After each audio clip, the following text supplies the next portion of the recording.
Dans le livre des Nombres, nous voyons que Dieu a donné des instructions sur la manière dont l'arche devait être portée. Seuls les Lévites pouvaient la porter.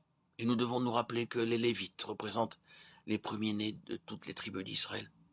Ils ont été choisis par Dieu pour ce ministère particulier parce qu'ils n'ont pas recherché leur gloire, mais celle de Dieu seul.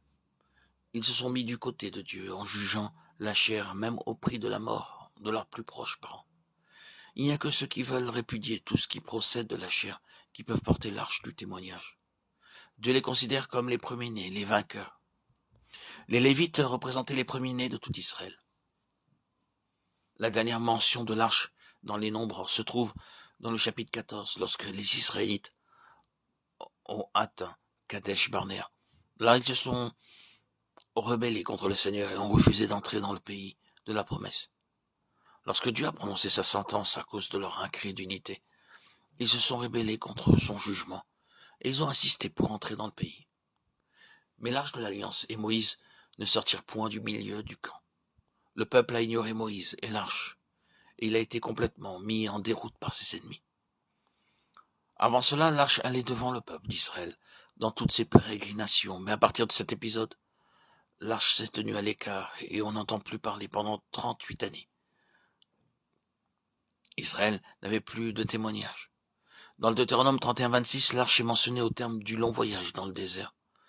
Hormis cette seule référence, la nouvelle mention de l'arche se trouve dans Josué 3, quand le peuple entre dans le pays de la promesse.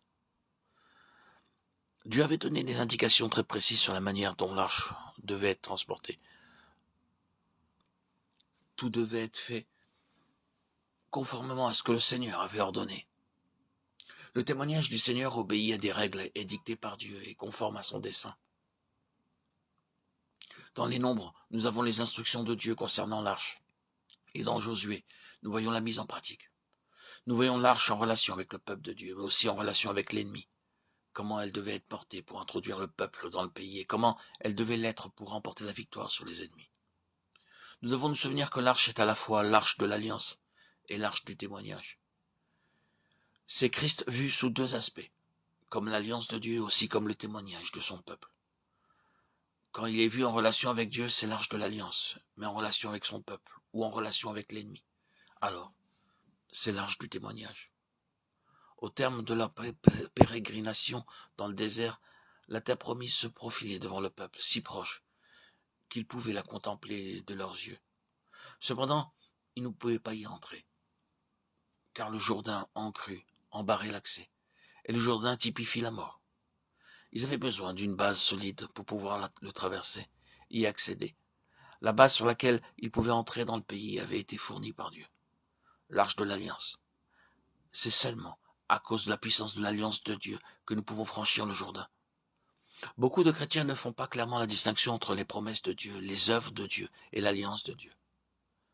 Les promesses sont données pour encourager la foi, mais parfois nous ne pouvons pas expérimenter les promesses de Dieu.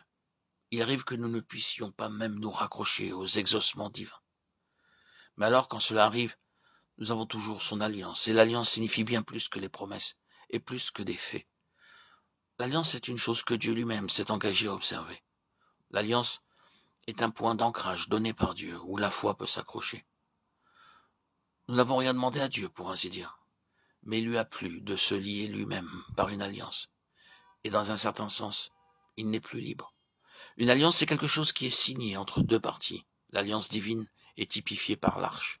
En Christ, les exigences de la loi ont été pleinement satisfaites. Il est cette alliance.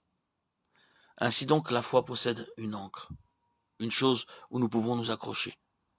Si le désire, il fera ce qui a été convenu dans l'alliance, et même si cela a été possible. Et nous le disons avec beaucoup de respect. Il devra le faire, car il s'est lié lui-même par son alliance. C'est ce qui fait la valeur de cette alliance et qui fortifie notre foi.